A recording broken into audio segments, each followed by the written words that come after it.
मंत्री महोदय, हिमाचल प्रदेश के माननीय रेवेन्यू विभाग के मंत्री जगत सिंह नेगी जी ने और उस हस्तक्षेप के बाद हमने ये तय किया कि हम अपने अनिश्चितकालीन के आंदोलन को फिलहाल सस्पेंड करेंगे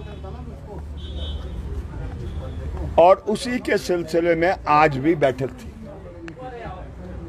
आप सब जानते हैं कि मसला क्या है। मसला है कि जो हिमाचल प्रदेश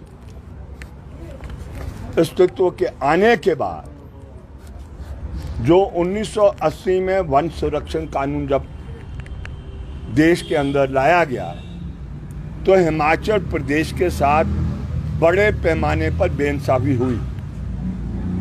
ये काम हमारा नहीं था। ये 1980 के बाद जितनी भी सरकारें आई है उसका दायित्व जिम्मेवारी बनती थी कि अगर हिमाचल प्रदेश को एज अ राज्य, as a state of the Indian union करना है तो जो इंडियन यूनियन के अंदर राज्य हैं, जो उनके संविधान के तहत अधिकार है वो भी होने चाहिए।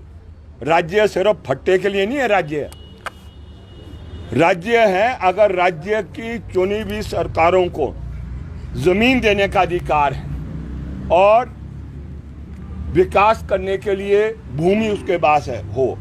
लेकिन दुर्भाग्यपूर्ण 1980 के बाद 1 इंच भूमि जो भी सरकार आई उसके बाद देने के लिए नहीं थी। चाहे वो गरीब को देनी है, विधवा को देनी है, दलित को देनी है या देनी है उसको जो सरहद पर शहीद होता है। आप जानते हैं हर तीसरे दिन खबर आती है, अगर तीसरे दिन नहीं आती है तो महीने में एक दफा खबर आ जाती है। सरहद पर जो शहीद शहादत दी जाती है वो हिमाचल प्रदेश का गबरू होता है, हिमाचल प्रदेश का नौजवान होता है। लेकिन टू ऑनर हिम पुराने ज़माने में ज़मीन का टुकड़ा दिया जाता था। आज की तारीख में हम 1 इंच भूमि नहीं दे सकते। ये है लड़ाई। ये लड़ाई ये नहीं है कि बेदखली हो रही है। बेदखली है, वो तो है ही है। हम क्योंकि किसान को रिप्रेजेंट करते हैं तो वो तो मसला है ही है कि भी किस तरीके से जो बागवान है, जो खेती कर रहा है, उसको हमने उसकी ज़मीन किस तरीके से बचानी है, वो तो है ही है।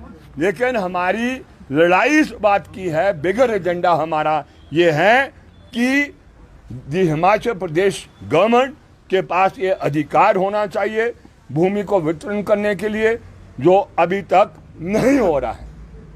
ये अच्छी बात है जो आज बैठक हुई है। एक प्रिलिमिनरी एक बैठक हुई है, इसके कई दौर चलने हैं और हमने हिमाचल प्रदेश की सरकार को 2 टुक शब्दों में कह दिया कि अगर तो आप आगे बढ़ेंगे हाई कोर्ट के अंदर और सुप्रीम कोर्ट के अंदर इस अस्तित्व को कायम करने के लिए, जिसमें क्योंकि हिमाचल प्रदेश का अस्तित्व बचेगा तब जब हिमाचल प्रदेश में रहने वाले का अस्तित्व बचेगा। जब रहने वाले का अस्तित्व ही खत्म हो जाएगा कोर्ट कचहरी के ऐसे उल्टे सीधे ऑर्डरों के साथ, तो फिर हिमाचल प्रदेश में नहीं। ये जुड़ी हुई बात है। तो इस संघर्ष को आगे जारी रख रहे हैं हम और 13 अगस्त को हम पूरे देश के अंदर इस कार्यक्रम को जो संयुक्त किसान मोर्चा है उसके साथ कांधा से कांधा मिलाकर जो मोर्चा दिल्ली में लगेगा, मोर्चा शिमला में भी लगेगा, हर ब्लॉक में मोर्चे पूरे देश के अंदर लग रहे हैं। और उसका कारण है कि आप जानते हैं अगले कल बहुत बड़ी उथल पुथल होने वाली है। वो उथल पुथल है जो ट्रंप साहब ने अनाउंस कर दिया है कि 25% टैरिफ वो लगाएगा और उसका नतीजा बड़ा गंभीर होने वाला है।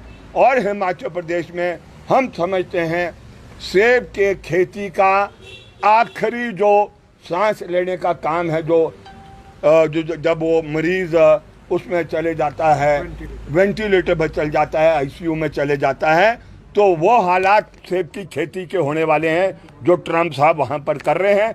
और उनके खास मित्र जो है वो देश के प्रधानमंत्री है। तो इन दो ने, देश के प्रधानमंत्री महोदय और उनके मित्र जो अमेरिका में बैठे हैं वहाँ के राष्ट्रपति, इन्होंने हमारा सत्यानाश कर देना है और हमारे पास कोई चारा नहीं रहेगा। हमें नीचे किसान को संगठित करना है, बागवान को संगठित करना है। जिस तरीके से देश के अंदर राष्ट्रीय मुक्ति आंदोलन में 1920 के बाद जब महात्मा गांधी ये मोर्चे में आए थे तो जन आंदोलन शुरू किया था इस देश को आज़ाद करने के लिए, उसी तरीके की लड़ाई हमें अब शुरू करनी होगी, क्योंकि खेती तबाह हो जाएगी तो ये देश भी नहीं बचेगा और ये प्रदेश भी नहीं बचेगा। हमारा फर्स्ट एंड फॉरमोस्ट इंटरेस्ट है टू सेव हिमाचल प्रदेश, जिसके लिए हमने ये आज पिछले कल हमने फैसला ले लिया है कि बढ़ चढ़कर अगर उसकी शहादत भी देनी है, आहुतियाँ देनी है, जो भी करना है हम आगे बढ़ेंगे, डट के मुकाबला करेंगे। वो दिल्ली वालों का भी करेंगे और अगर हिमाचल प्रदेश में कई ऐसे होंगे जो उस मुकाबले में शामिल होना चाहते हैं तो उनके साथ भी मुकाबला हम करेंगे। सरकार की मंशा क्या लगती है? देखिए जी, सरकार की मंशा सरकार से पूछो, हमारी मंशा बड़ी क्लियर है। आपने देखा होगा पूरा स्वराज टूट गया, उससे पहले ये समेश टूट गया था।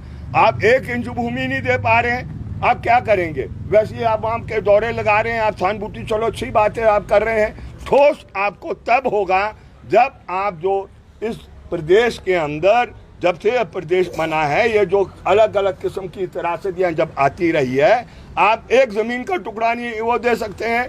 अब 2 साल बाद दोबारा चुनाव होंगे और ये यहाँ पर ऑर्डर निकाल देंगे सचिवालय से कि 2-2 विश्व ज़मीन देंगे मकान बनाने के। पुरानी सरकार भी यही काम करती थी, ये सरकार भी उसी तरीके को अपनाएगी।